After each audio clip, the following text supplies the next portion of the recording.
6 days a week, twice a day, sometimes 3, flying, moving closer, gaining trust. Trust, a huge word in what we did. I said, Rob, let's make a documentary, right? We've got to get this out and let Americans see this. January in 2022, they said, okay, you can embed with the Blue Angels and start working on this. That's how we got started. So all of 22, we followed the team all over America into Hawaii.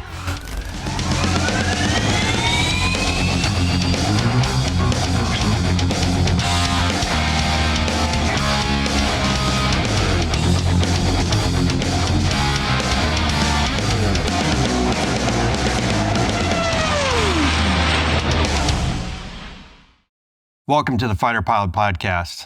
We are on the road this week, and I am your host, Matt Arney, call sign Flounder. I'm here with Greg Wooldridge, whose call sign is Rug Dance. And I know that our viewers and listeners out there enjoy all these call sign stories, and we're going to get to that at the end. But in the meantime, we've got a lot to cover. Dance is a 3-time Blue Angels commanding officer after commanding a Hornet squadron. He went on to command Naval Air Station Lemoore in California, and then was a FedEx pilot. He's a speaker, and he's the co-executive producer of the upcoming movie, Blue Angels, which is a great documentary that I know my family and I are really looking forward to see.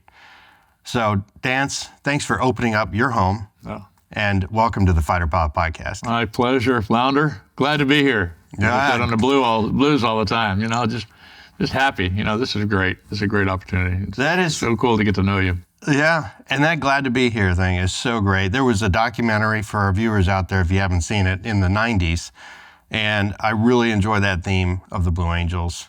And we're going to talk a lot about Blue Angels here today. So let's start off with, so you were a Blue Angels commanding officer. Yeah. So in my mind, I'm thinking 6 years old at an air show, seeing the Blue Angels, saying, I'm going to command those guys someday. Is that how it happened? No. No?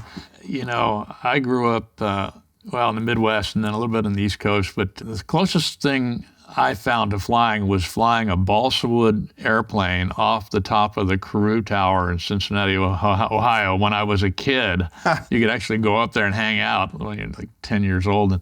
And balsa wood planes were the thing, and I know it wouldn't hurt anybody, but that was pretty cool. Yeah. I used to make plastic models, but beyond that, I had no dream of ever being able to fly in the Blue Angels. In fact, even when I got in the Navy, I thought, wow, that would be really something, but no anticipation that ever happened to me, because those folks would be the most select, people in the world, and you come to find out they're humble, and they love what they do, but they're just regular guys and gals now. That's right. Talk about that.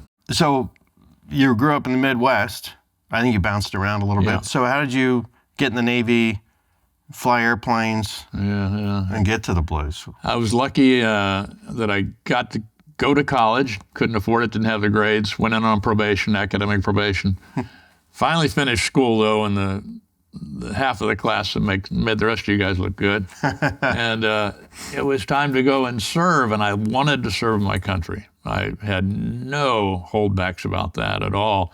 But I also wanted to learn a skill that I could carry with me post-military. Mm-hmm. That blows people away, too. In fact, I interviewed in Olathe, Kansas, with about 6 reservist F-4 Marines. And they had just come in from flying, and so they interview all us knuckleheads that, dilly-dally on in. Go, what do you want to fly, or what do you want to do? Why do you want to do this? And I said, well, I want to learn how to fly so that when I get out of the service, I want to fly for the airlines, and I just want, and what do you want to fly in the Navy? I said, I want to fly the biggest thing you got. I don't care what, Because I want to fly for the airlines. Yeah, and they all shook their heads. I thought, okay, that didn't go well. But they said, all right, we got positions to fill, so we'll take you. And I got in, but when I got in and went to Pensacola, out on the grinder there in what they used to call AOCS, Aviation Officer Candidate School, watching the Blues come in their Phantoms at that point, the F-4s, and going, wow, this would be so cool. But again, not having any thought that it could happen to me. Yeah. all of us who've been around that know it's very selective for both the junior officers, and certainly I had friends of mine who ended up being the boss. There's a very selective process there. But from the grinder on AOCS, so you paid for college, and then you went to OCS, and then flight school, and then flew Hornets out of Lemoore? I flew, so I got my wings in the jet, we call it jet pipeline. Yeah. There were too many pilots that just got their wings. So they sent a bunch of us back to the training command, and I actually, in my first tour, again, this is so atypical of what I finally got to do, I taught primary flight training in the T-34B, not the C. The B, okay. The B. Yeah. And that was so rewarding, though, to teach young guys. So I was, 23 or 24, but I was teaching these 22-year-olds how to fly. You know, I've got my wings. That's right. There's so many rewards to teaching and watching people develop and grow. You know, and that development and growth was one of the things I liked about having a position of leadership, just to watch the people around you grow and get better, you know. And along this fighter pilot podcast journey I've been on, I've been able to interview a few people who were surgrads, and it always brings to light something for me. Surgrads. That, and these are surgrads are the ones who get their wings and then they we also call them plowbacks. Plowbacks, which I think surgrad sounds a little better than plowback. And in my class of like 71 winged pilots, 50 got plowed back, so we called ourselves the Filthy 50. The Filthy 50. But you know what?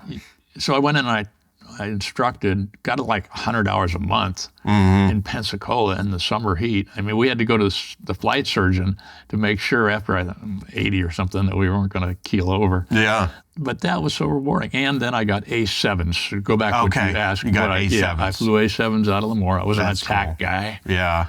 And so. Yeah. But the thing is, just close out the, when you go back to teach, that's really where you accelerate your learning, I think. Yeah, and personally, so, right. What a great experience to be able to do that. Your aviation skills.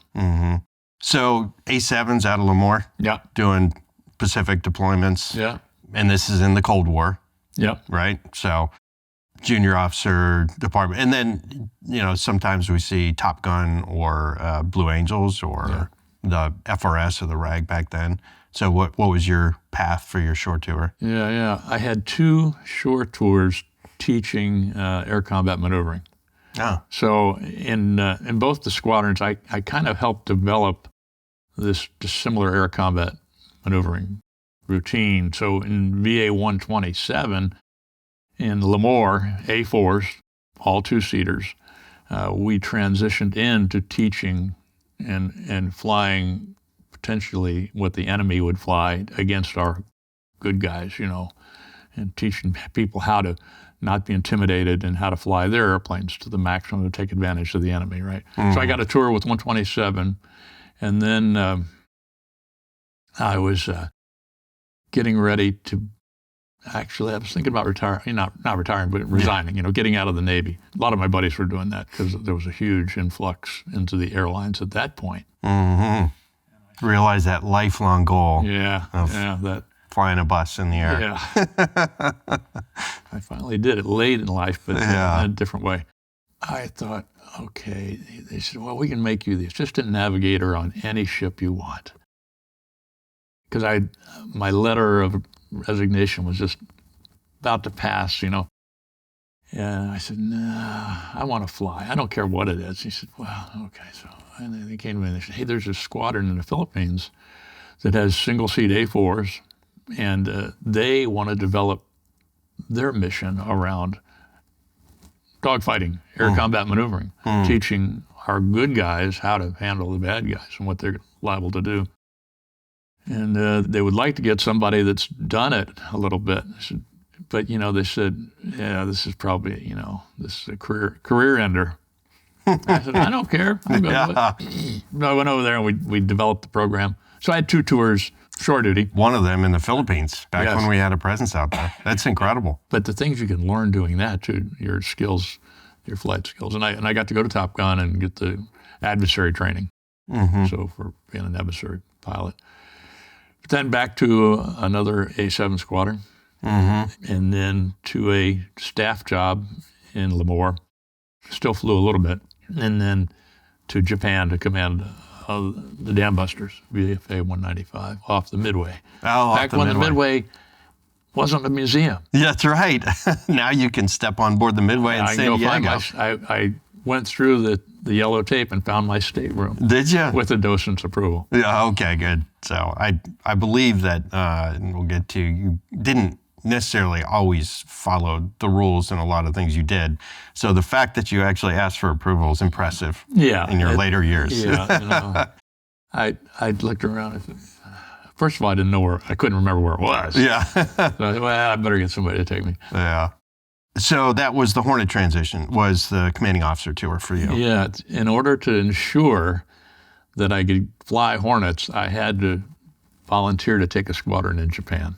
Because a lot of the guys didn't want to go to Japan. They didn't want to be permanently, but home ported in Japan, right? Yeah, I said, I'll do it if I get to fly F-18s. Heck yeah. That's right. And I tell you, I got to visit there, but I never got the opportunity to get stationed there. And amongst all my friends who did, I think a lot of them who went kicking and screaming loved it. Yeah. And I got to enjoy during my time, it was CAG 5. I don't know if it was.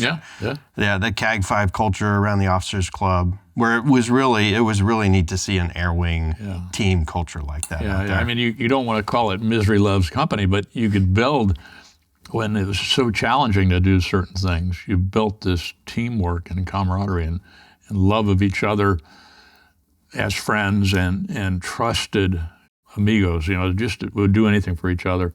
And one of the neat things about it, combat readiness-wise, was that the Midway was right there in Yokosuka. And we would go out like every 2 or 3 months, so there weren't workups. We didn't need to. I mean, every time we go out. You're constantly there. Yeah, we're always ready to go. It's still the same way. In fact, Brian Kesselring, the boss in the movie we just made, is now DCAG out of Iwakuni.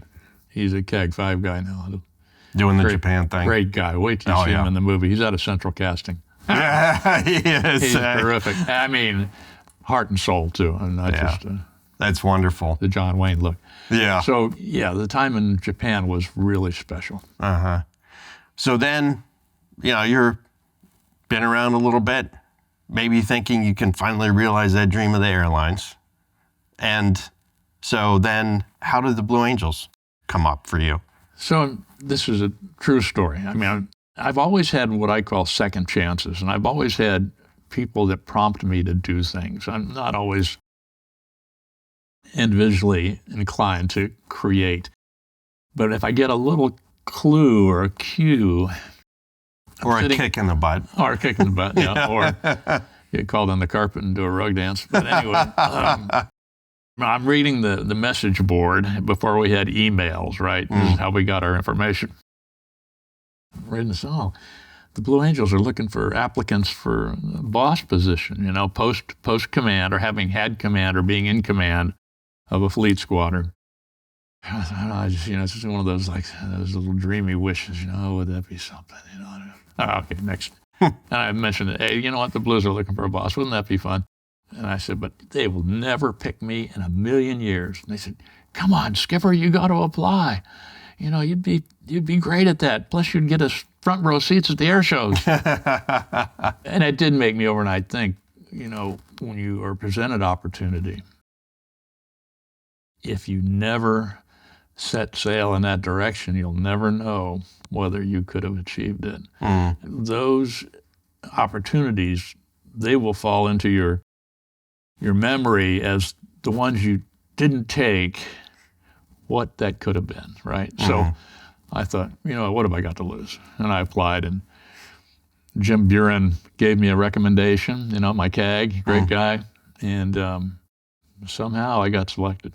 So I was the CEO of Top Gun, Bad Bob, Dan McCourt. Oh, I know. Yeah, I was at VX4 with him. Oh, were you? Yeah. He was one of the guys that was a finalist, too. And I looked at these guys, and Snort Snodgrass was... Snort, He was a finalist, Yeah. So I'm looking at these guys going, there's no way I'll get this job. There's absolutely no possibility. So I was very relaxed. I said, I'm just going to be me. And I'm not even going to try to, what would they want me to say? Mm-hmm. No. Yeah, because people can get wrapped up in what do I think that person on the other side of an interview or whatever wants.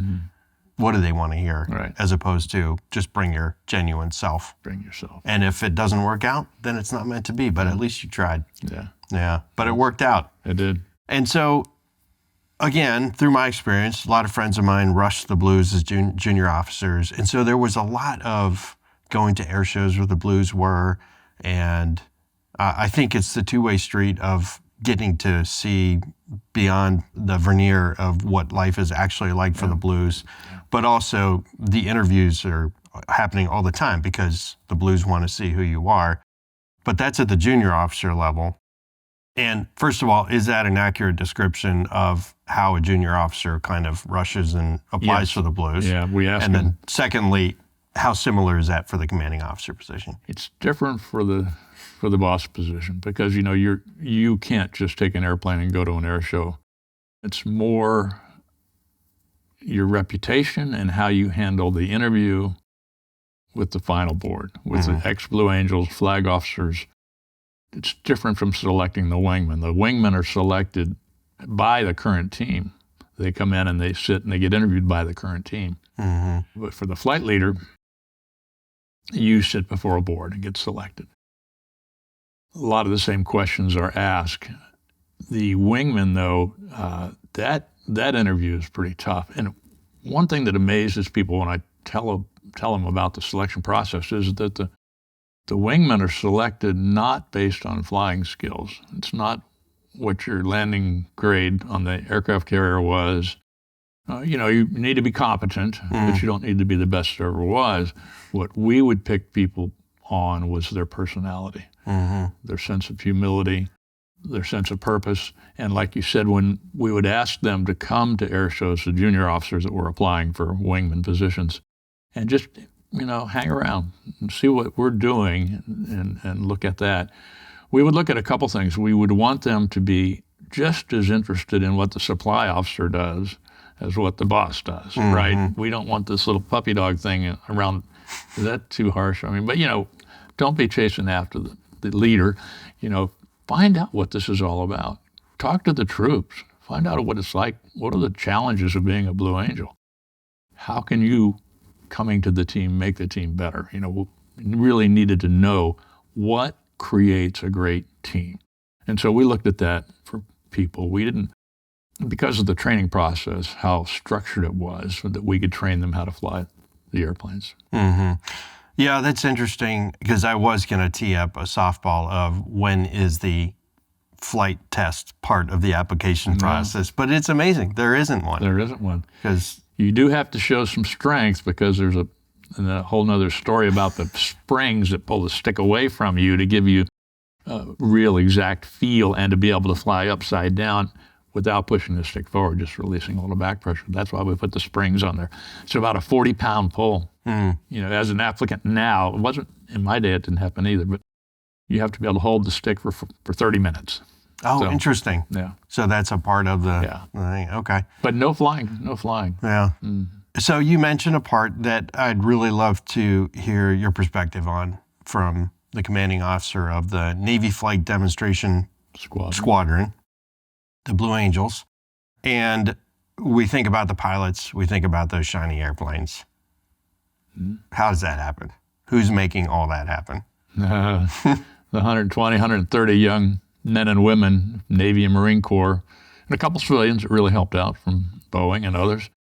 I like to tell the George Will story where he talks about there's a thunder and a lightning in an organization, right? The lightning, they're flashing, they're getting all the attention, The thunder that creates that lightning in the Blue Angels are those men and women that get out there day in and day out, no matter what they do, sweeping floors, filing files, taking the film, changing tires, fueling airplanes, whatever they're doing it at 150% of their effort, right?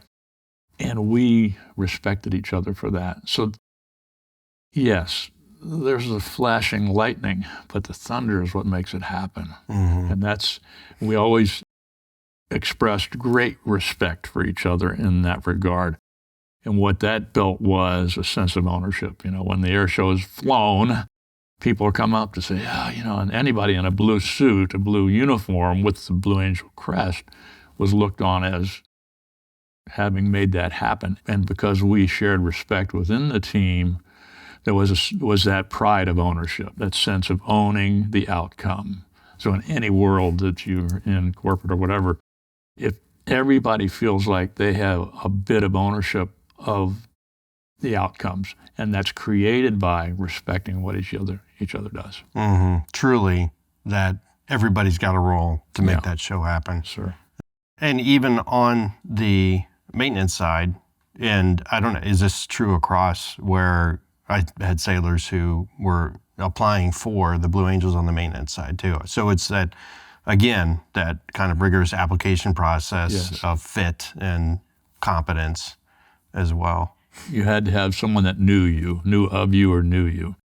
One of the interesting things too about the officer selection was that any one of the current team's 16 officers, if any one of them said, I don't think so, that was enough to stop that whole process. So, we honored each other in that regard as well. Mm-hmm. So you started getting a little bit into what's it like to actually fly in the Blue Angels. Yeah. So with the spring, at least I understand no G suits, Right. So just for some people who don't know of those little intricacies, how does it compare to flying fleet squadrons coming in, bringing a 4-plane into the break or something like that?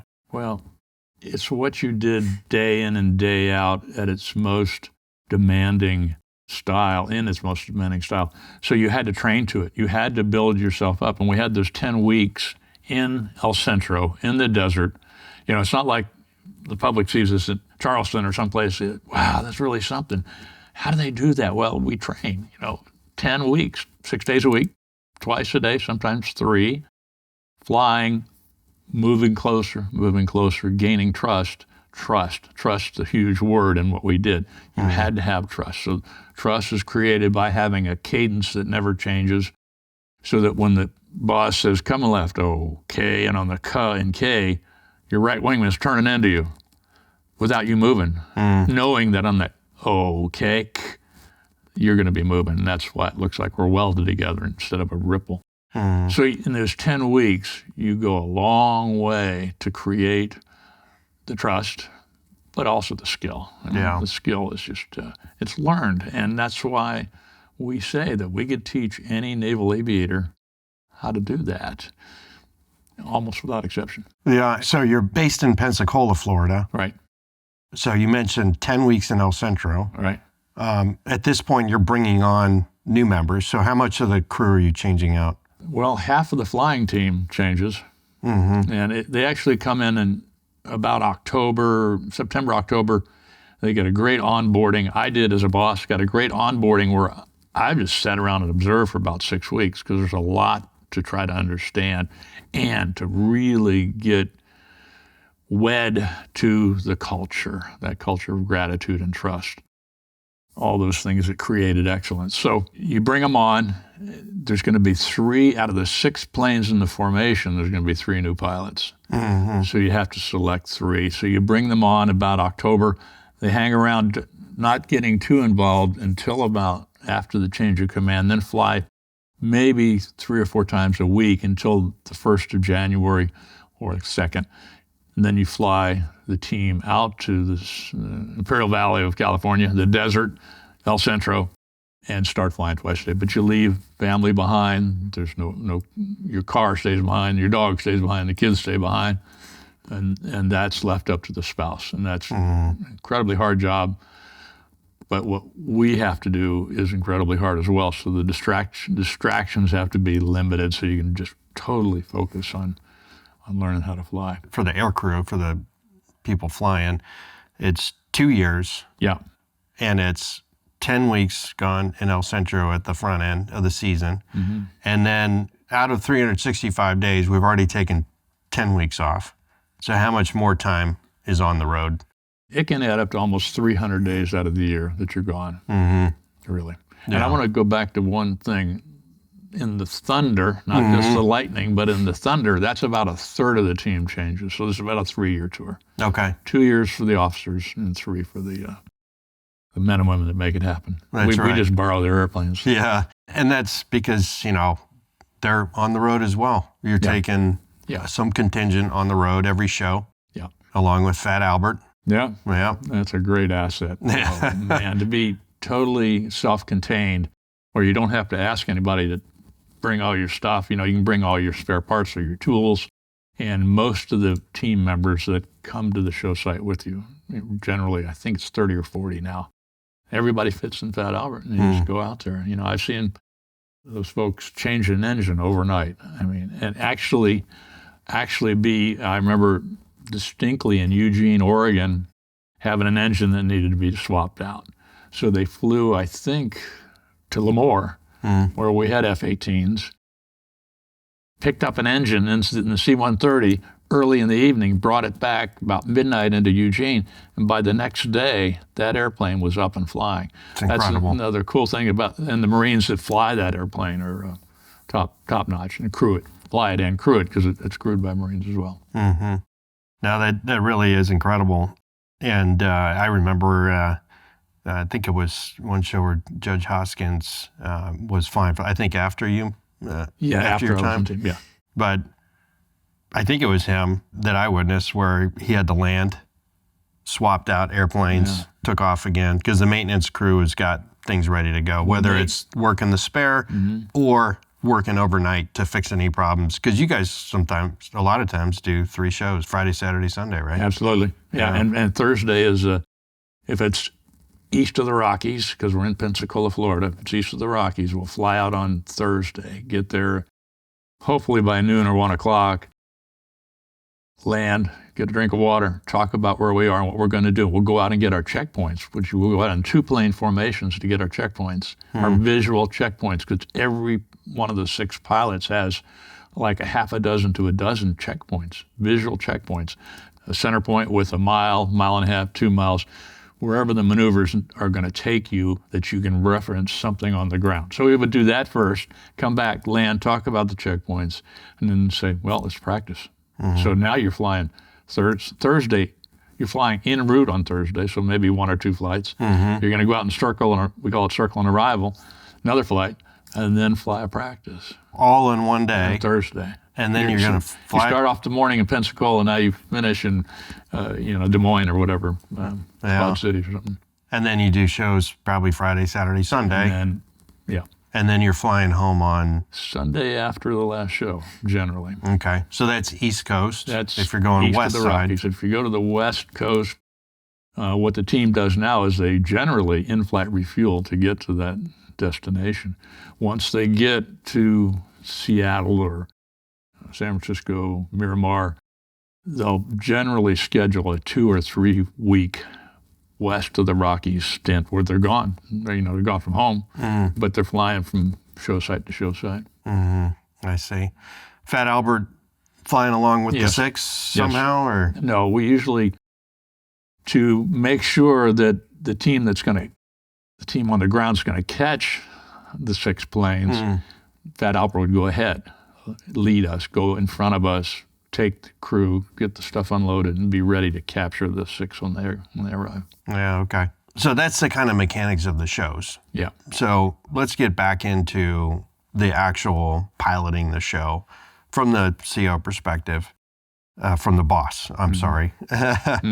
So what goes into that? There's a lot of stuff out there on the planning, the briefing, and the flying and the debriefing, but take us through that. I mean, it's a really fascinating process when it comes to the Blues.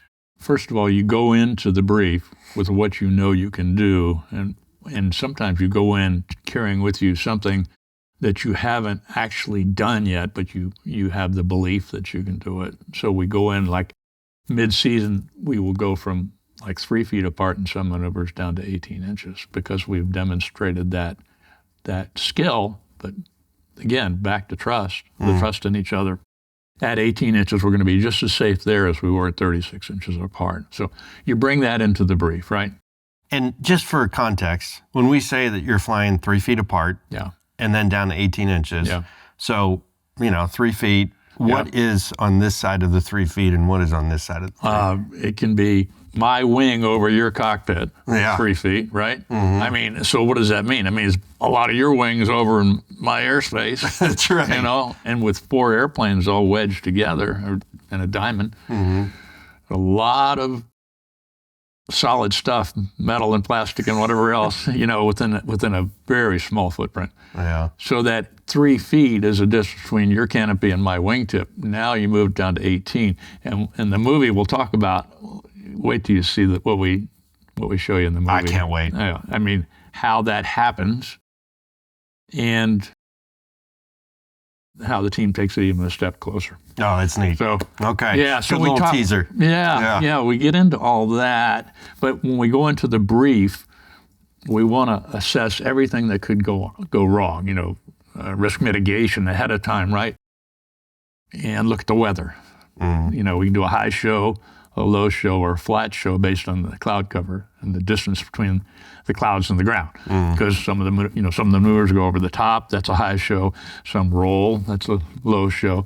And some we're just going back and forth, flat show. Okay. So we want to get that nailed. We want the wingman to hear what's going to happen. And when I used to brief, it was I would brief every maneuver. You would hear it and you'd watch the wingman, close their eyes and move their hands. They were visualizing exactly what they were going to be doing. So they get to fly the show before they fly it in their minds, and it's just beautiful. And the actual show season starts in March, April, or? About the second weekend in March when the first air show is at El Centro, where you spend 10 weeks training, right? All right. And, maybe 20,000 people show up, which is a really small crowd. Yeah. And then the last show is in? Pensacola. At home. October? November, about the first or second weekend in November. Okay. So by the time you get to September, you guys just say, hey, we've done this a bunch of times. Let's go do the same thing, right? Do what we did yesterday. Yeah. Never. Never. Too many things change, really. And you need that refresher in your mind to go out and do with precision and do it safely those kinds of shows. So it's never, ever do you not brief. And one of the things when you talk about that visualization that you see the wingmen go through, always I think of Olympic skiers or, any of those sports where you'll see them sitting ahead of time, eyes closed, visualizing, which I think is a really fascinating way to just get you into that zone of performance. Sure. Yeah. Yeah, visualization. I mean, I remember I first heard it probably back in the 70s when we talked about golf, You got the hole out there, visualize and look at the contours and visualize where that ball will go. Just get Maybe that's what I'm missing in my golf game. Yeah. I think that's when the term and the practice of visualization really got started. And I think it was in golf too, mostly. And now you shoot a basketball, you kind of visualize, okay, I want to go right to the back rim of the hoop. Anyway, yeah, you can use it in a lot of ways, but especially in the kind of flying we did, because there were cues on my airplane or whoever's airplane you were flying off of, or the visual cues that you had to hold to make sure you're the right height, the right fore and aft in the formation, and you're looking at maybe some letters in a word, or a crack, a seam in the airplane skin, or something in the canopy. As you hear me telling you, okay, come on left, a little pull. We're on a left turn for the diamond roll. You're in the cockpit. You're feeling it. You're seeing it. You're watching it. So it's real effective in the briefing. Yeah. And now, as we get to the flying stage, walk us through the 6 pilots. What are their roles in the 6 positions of the? Yeah. Of course, you got the boss, and then you got the left and right wing, number 2 on the right, number 3 on the left. When the diamond flies together for about 2/3 of the show, and the solos fly their thing for the first 2/3 of the show. The last third, we all 6 get together, and now we're doing things as a delta, right? So, but in the diamond, 2 and 3 are the left and right wingmen, or wing lady. Now she's at 4, actually, Amanda Lee, fantastic pilot. lead, 2, 3, and then we call the slot right up in the back part of the diamond, who's actually kind of like the diamond safety officer and watches and makes sure I don't do anything crazy, right? But like, what kind of calls would the slot give you? Very rare. But if we're doing an overhead maneuver, one time I heard this, a little pull, boss. And that meant the slot pilot was not comfortable with what it looked like the bottom of the maneuver was going to be. So I see. that was always their prerogative and full authority to say, a little pull, boss. And I'd go, a little more pull. And you could use inflection to show seriousness, right? That was the beauty of being real calm. Come left, okay, a little pull. You know, a calm voice, but then when you needed it, so they can hang on, babies. You know, yeah, that's right. We're getting ready to yank it here. Yeah, but that person in the slot, though not the leader, has the authority to step up and say, we need to make a change here. Yeah. Yeah.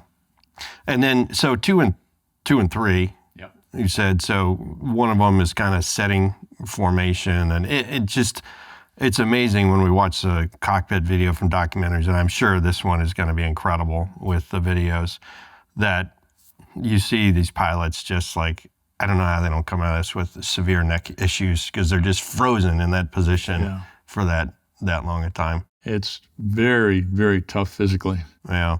And then you said 5 and 6 are off doing their thing, which is another fun thing, you know, going through my career with interacting with Blues after their time. The dynamic between the solos and the diamond is also fun. Collaborative competition.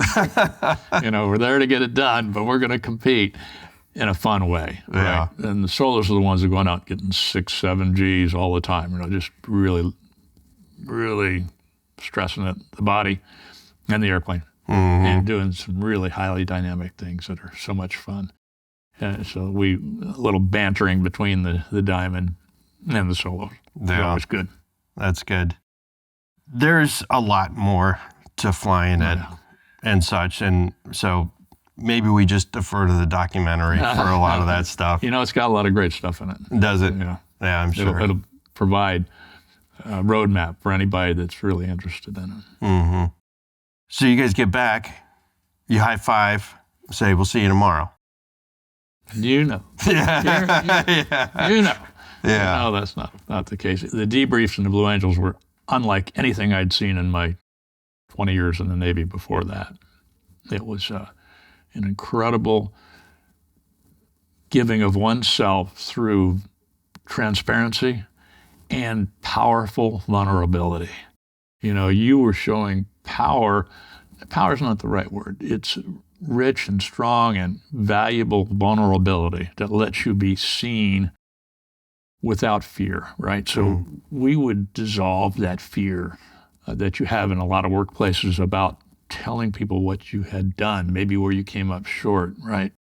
And that's what the debriefing was all about, how to do that. And the example was set with the person that started the debrief, who was the boss, right? The leader in an organization is got the strength and confidence to be able to say, yeah, I screwed this up, and I'm telling you this is what I did, and I'm telling you that the next time we go out there, I'm going to fix that. I'm going to make it better in the way I do my work.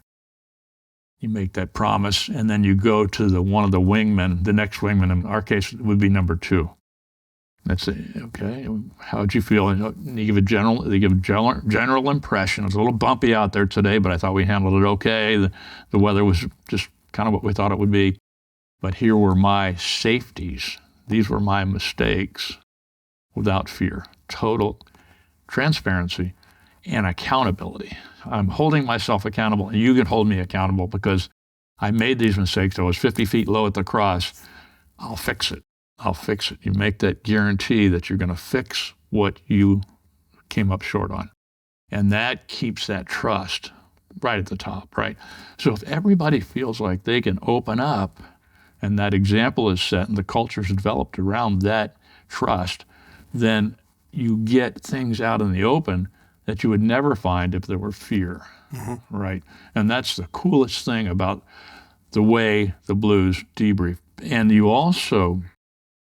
got to the right answer, not what the boss says, this is the answer, right? Because sometimes that answer to something would lie downhill a little bit from the boss, right?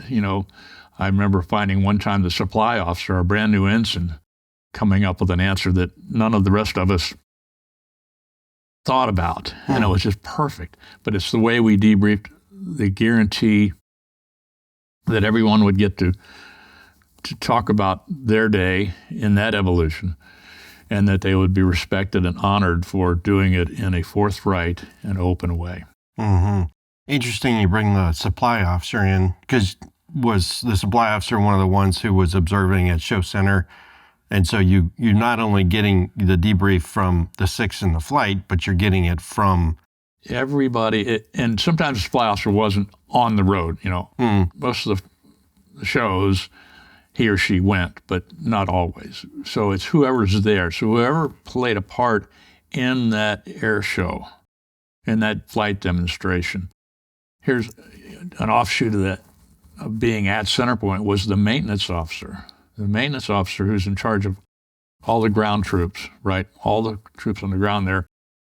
He could say, my number 5 crew chief, missed something today, and we're going to fix it, and we'll fix that. So that maintenance officer, he or she, is a representative of that large group of people. So everybody has a voice, right? So it really, it was a fabulous way of doing business. Yeah, and it goes back to the precision and the expertise isn't just in the cockpits, it's throughout the whole organization. Yeah, and the dedication and the precision, yes, the precision was there. I never pre-flighted an airplane. And, those of us in the aviation world, you always pre-flight your airplane. No, because first of all, you're marching down and peeling off and getting into an airplane. You don't have time to go out and wander around the airplane. And I say wander, I don't mean like that, but sure, to do a thorough inspection. You count on, with trust, that man or woman that's your crew chief that day to have done it exactly the way it needs to be done, have all your switches in the right position, which are different for each and every pilot. The volume of the radio, for older guys, you can't turn that, so it would be perfect. The way the straps are set up, different sizes of people and different ways the straps are going to work. So the cockpit was set up, and the exterior, of course, was perfect. Mm-hmm. Tremendous trust. Yeah. So in your experience, kind of moving on from the specific shows back out to the tour and such, this global tour you did, and when was that, 1990? 92. 92. Mm-hmm. So the wall comes down. Yeah. And the Blue Angels go on the road to visit Moscow and a bunch of places. Yeah. How did that come about? Well, I like to tell the story, and I like to think it's the way it happened. I think it's the way. So, 1992, we were in that world, with making friends with Russia. There was a military-to-military exchange program. So we thought, well, what can we do to show the Russians that we want to be friends, and that show them something that we do that's pretty interesting, cool. And so the Thunderbirds, the Air Force Thunderbirds, were approached to go to Moscow. And I'd heard about that, and I said, well, they got to go to Asia or something the year before. It's our turn. Right? This is 91 to plan for 92. And I thought, okay, I got to talk to the admirals in the Pentagon. So I called and I said, look, here's an opportunity for the Navy to go. It should be our turn. I think it should be us. And they say, oh, yeah, okay, Wooldridge, okay, yeah, we hear you. We got bigger fish to fry. Yeah, we got other things to worry about than the Blue Angels in Europe. I thought, you know what? No, this has got to happen. This is going to happen. And so I had a tour of the F-18 plant in St. Louis, Missouri. Mm-hmm. And I'd heard about the importance of keeping production flowing so you don't let these highly skilled people putting airplanes together stop. When production stops, go off and do something else, because it's hard to bring them back to work. And it costs so much money. Plus, you're employing tons of people. I'd heard that on my tour of the plant, so I thought, well, okay, let me see, how am I going to do this? So I called the CEO who had met during that tour. I said, "Sir, this is what's happening in the makers of the F-16 that the Thunderbirds are going to get to fly in 8 different countries, including Russia.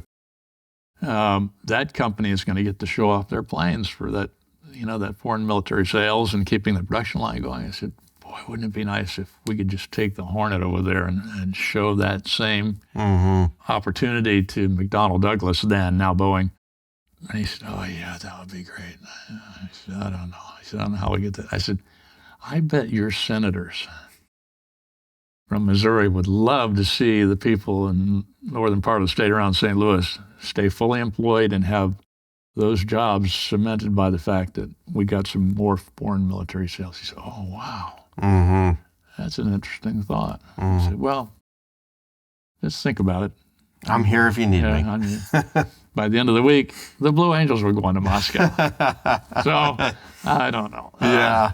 No, that's really great. And it is a matter of, timing's everything. Yeah. You were in your first year, so you had time to be able to set up and execute.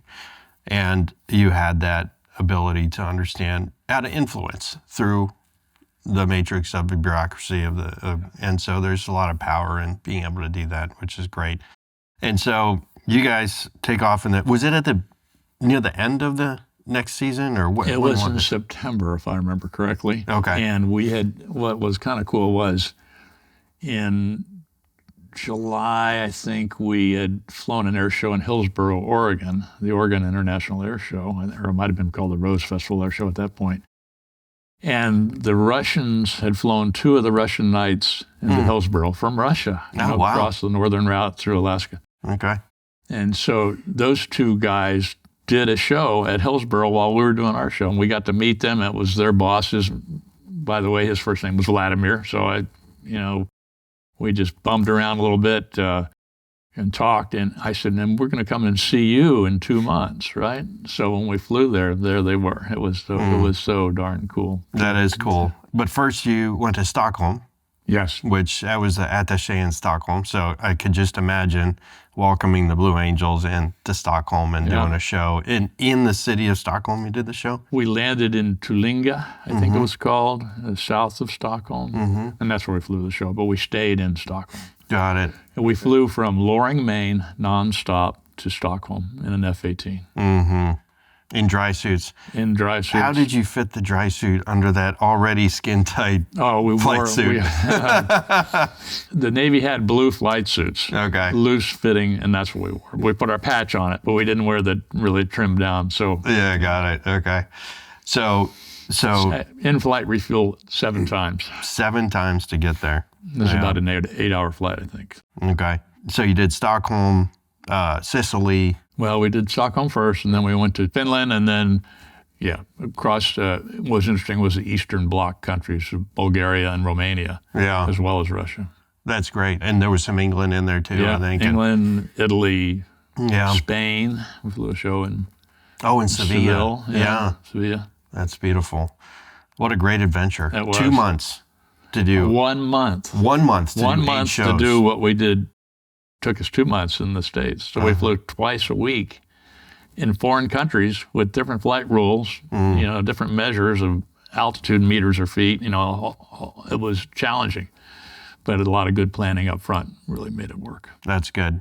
And so in Moscow, was it the same Vladimir who you got to trade spots with? Yes. And so what did you fly in Moscow? Yeah, that was the most incredible thing about the trip from a fighter pilot standpoint, was that we had arranged ahead of time with our 2-seaters. We had some 2-seaters, mostly single, but had some 2, and the Russians had some 2-seaters. And we said, let's fly in the back seat of each other's airplanes. So what Vladimir was flying was the Su-27 Flanker.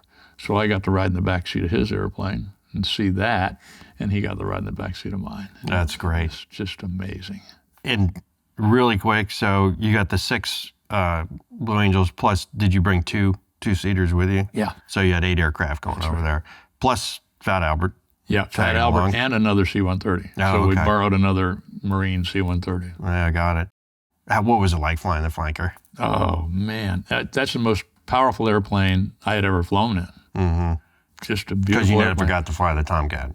No. That's right. I did fly the Eagle, the F-15. Okay. So it was even more powerful than the F-15 at that point. Yeah. And it handled very nicely, But I could see it wasn't quite as nimble as our Hornet. Mm. So I could see from the instrumentation, some of the automation in the cockpit that we were a leap ahead. So that gave me more confidence that But they were friends. they were. Anyway. They were. Yeah. They were. Yeah. It's Leadership is everything, right? It truly is. Sets the culture of the organization. Yeah. So that's amazing. You did that 1 month tour of Europe and brought it back home, closed out the season and moved on. And then you got to go be installation commander of Lemoore. No, I had a little interruption there. Uh-huh. I was scheduled to go and command the base that I had landed in Spain, Rota, Spain. Oh, okay. That was my major command commitment after the Blue Angels. So I went to Defense Language Institute in Monterey and started studying Spanish. I was about 3 months into that, and I got called back to the Blues to pick up where kind of an administrative/legal issue had arisen from one of the interesting events of the day, where the boss that came in after me had to step aside and jump through a bunch of hoops, and it really didn't get resolved to the end of the year. So I finished that season getting called back to the Blues. Mm-hmm. That's when I finished Spanish school, but wound up going to Lemoore, California, instead of Rota, Spain. Okay. And that was a terrific tour. Loved that place. Loved the people there. Great team of people. Used a lot of the things I learned with the Blue Angels as far as briefing and debriefing and sharing and being transparent. Did that with my team at Lemoore, and we won the Installation of Excellence Award. Oh, great. For the worldwide presidential award. Mm-hmm. Great team of folks. And I did that for about 2 years, and I got ready to retire. And then I got the telephone call again. Can you come back? Because it's the 50th anniversary of the team, and we're having a little bit of a shakeup here. Mm-hmm. I know different context for both of them. People can easily see online what was going on. But I will say in my career, there have been 2 Blue Angel COs who seem to, step aside because, it is high level of skill, piloting and leadership and such. And so for whatever reason, they stepped aside. And so what was it like coming into a team like that had gone through that kind of leadership changeover? Yeah, 2 different circumstances for me. First one was, like I said, kind of administrative/legal, that all the skill was there. The confidence was still up. It's just the leader had to step away. And plus, I'd only been out of the cockpit for 5 months, and so it was easy. The second transition was a little tougher. Confidence was pretty low. Morale was kind of low. And so it was a matter of just getting in, and after not flying for 2 years, basically, proving to myself that I could do it, but then being very positive with that talent that we had on the team, that we are going to get this done. I'm going to give it over 100%, whatever it needs, whatever it takes. And I only ask that of you, please, to give it your best. And we pulled it back together and finished the year in fine fashion. So it was different, a whole different, without going deep into it, it was a different situation.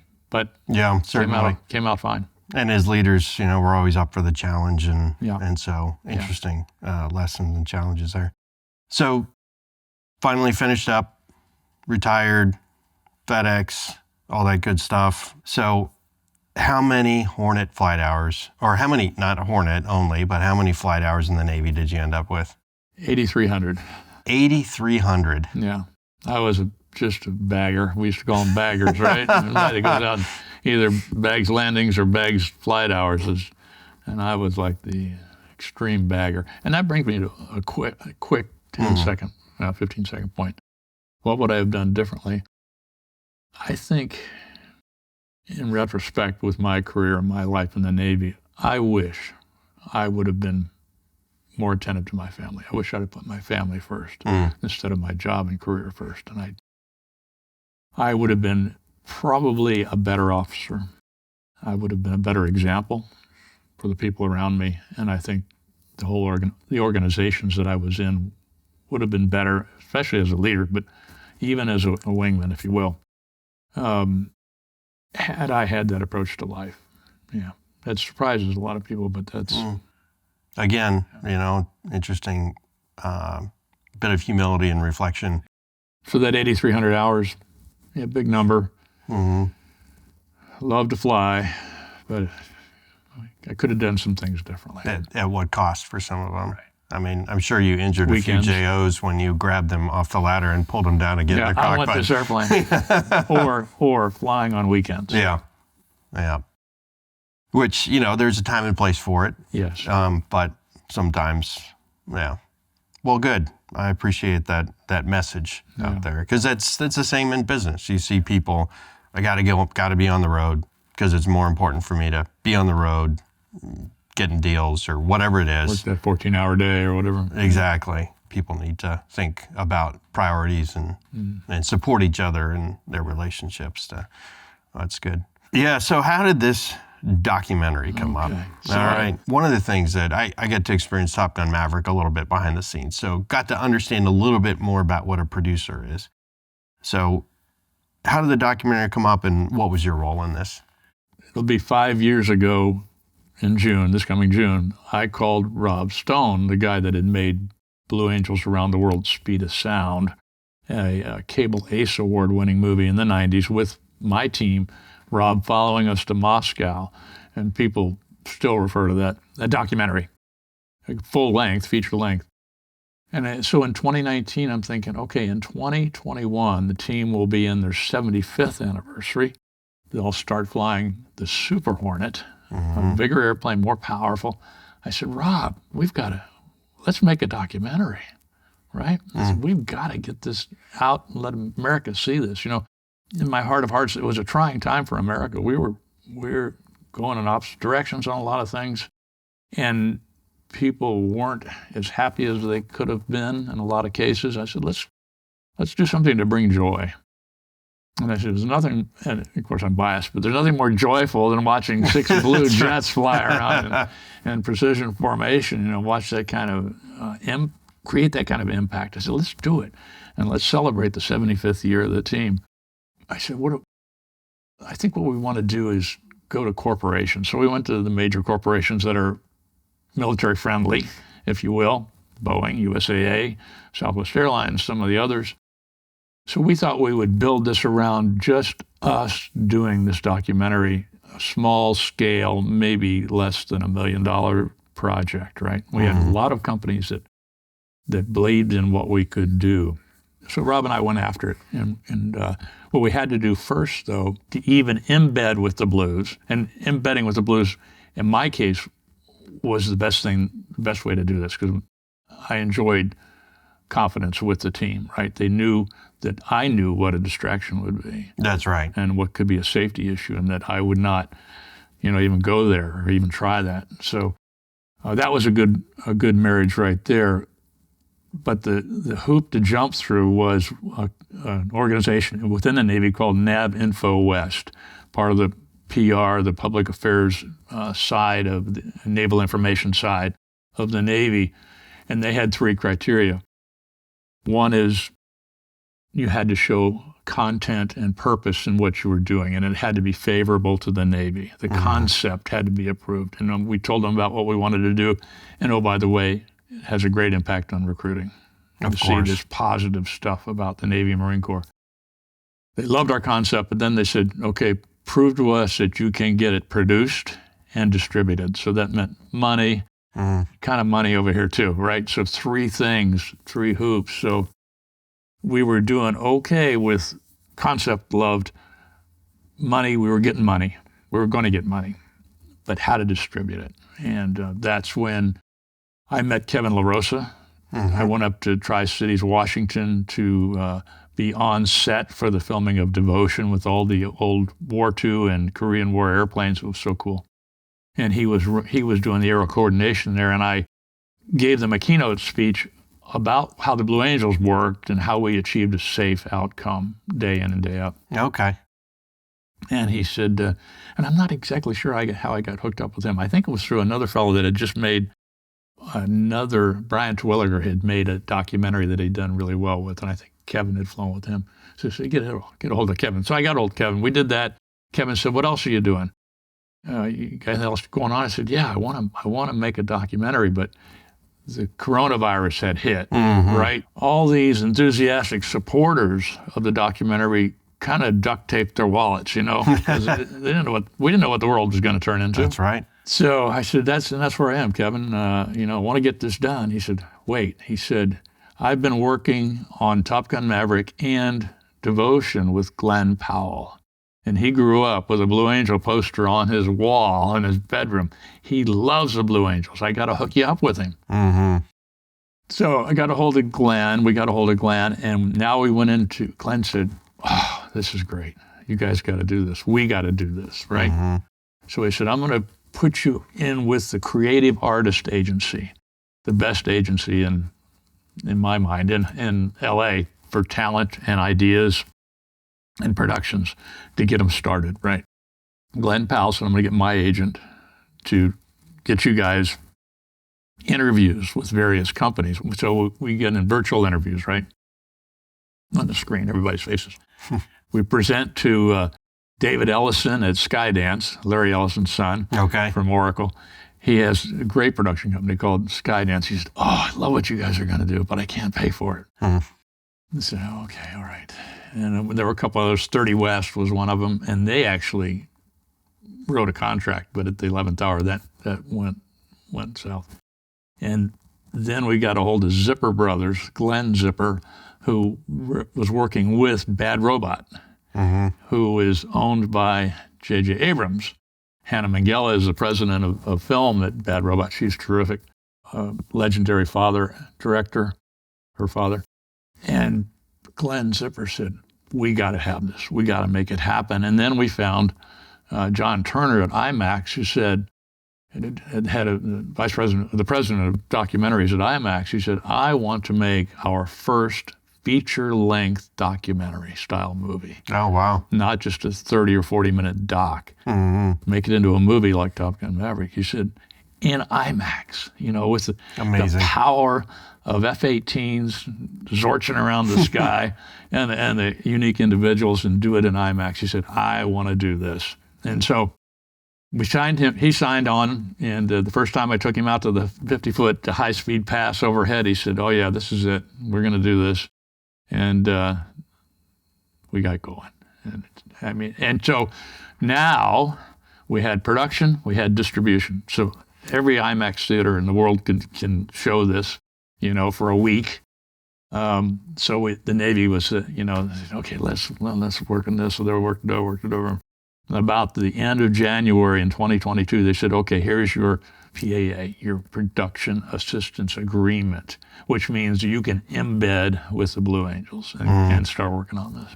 But there's a lot of little rules, a lot of little steps you got to take.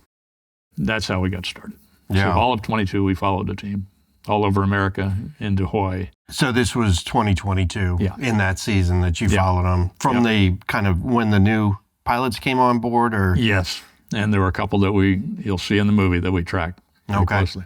We are a Patreon supported podcast, so some of our Patreon listeners asked some questions. So Scott Morris asked one question you were talking about IMAX and the cameras. So how big were these cameras? And we had Kevin LaRosa on around when Top Gun Maverick came in. So he talked about the aerial cinematography for that, but also just the complexity of all the cameras that they were able to add onto the Super Hornets, which I'm guessing was fortuitous for you guys, but you're dealing with different cameras. So how big were these, and how did that work? The same cameras, the Sony Venice camera mostly, but we didn't, in the cockpit, unlike what they did, engineering these cockpits, these two-seat airplanes with the cameras, we didn't do that. We couldn't have, frankly, it wasn't in our budget. But we did put a couple on these pods on the wings. We flew the Venice out there. But the coolest thing, frankly, Flounder, was when we took Kevin LaRosa in a helicopter. He leased a helicopter out of Atlanta, flew it down to Pensacola. He had this ball turret on the front, of the helicopter. It was probably that big around, this French 4-seat helicopter. Kevin flew in the right seat, the command seat in a helicopter. Lance Benson, who had flown every position in the Blues except the lead position, backfilling when things were kind of in a turmoil or whatever, put him in the left seat.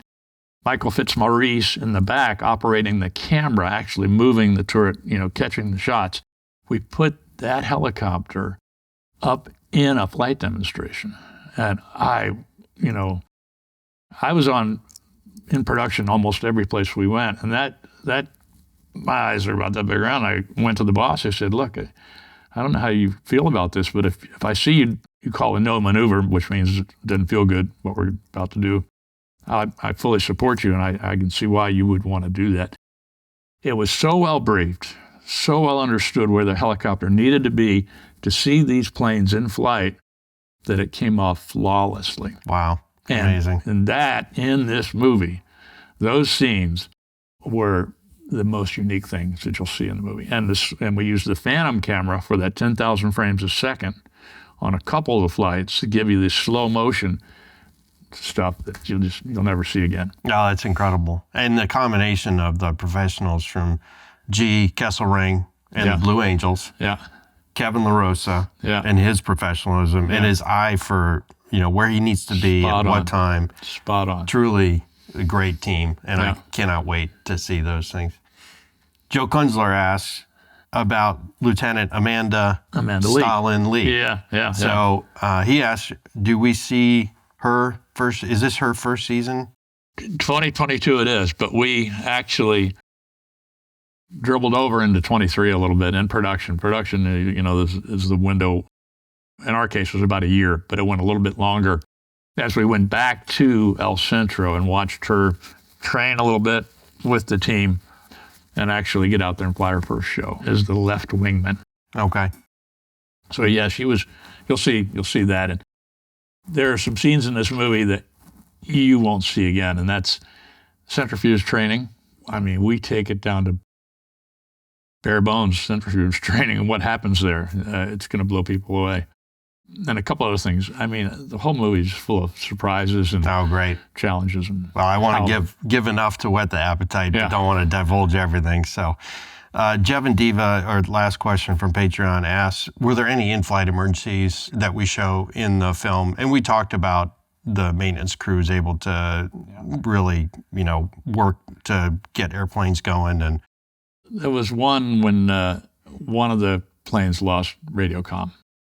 And it was one of our filming days, and we were so disappointed, but it's just the way it worked. So emergencies of any severity, no, it went great. Yeah. Just as briefed. Good. A testament to not only the airframes, but the people maintaining them. So that's really great. And so when is this coming out? Yeah, it will be in IMAX theaters starting 17 May. And it'll run for a week. Mm-hmm. And then Amazon Prime has a big kickoff on Memorial Day, and they're going to take off with it from there on out. But doggone it, this was filmed with IMAX quality cameras. So unless you're running Amazon Prime Video on your own IMAX theater, then you need to go out there and see it in an IMAX theater. You got to go see it at an IMAX theater. I really do.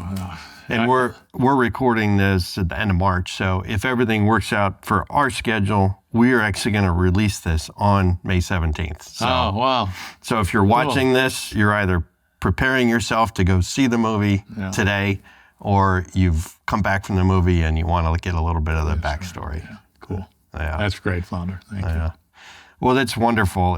It's been great being here, seeing, this wonderful stuff that, of course, we all collect through our time, and really having us here today. So I appreciate that. So what do you do when you're not producing movies nowadays?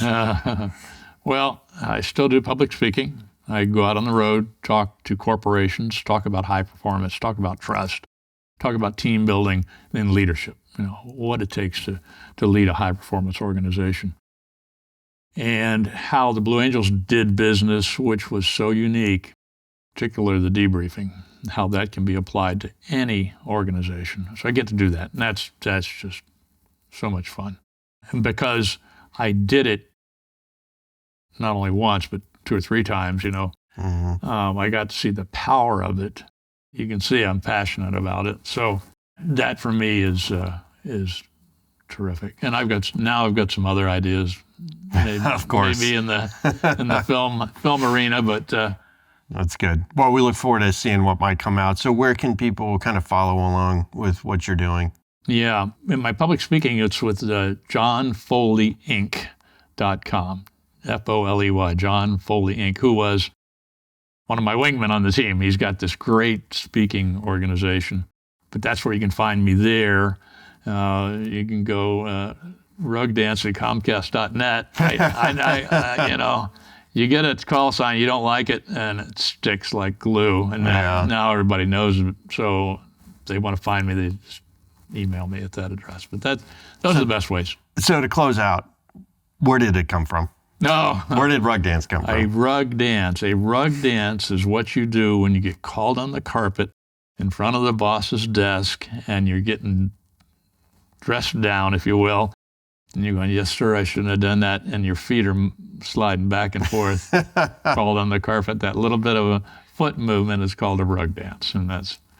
And so I did my fair share, maybe more, pressing the edge of the envelope, always pushing and getting in trouble and then having second chances to survive that. And just like some other things I've found in my life that I couldn't have survived them unless I had a blessing of a second chance. Mm-hmm. And that's a good thing for leaders to understand, is that there's good people out there who can value second chances. Absolutely, but you have to do this. If you're a leader, you have to explain and provide the expectations. You can't just say, okay, you screwed that one up, go do it, go try it again.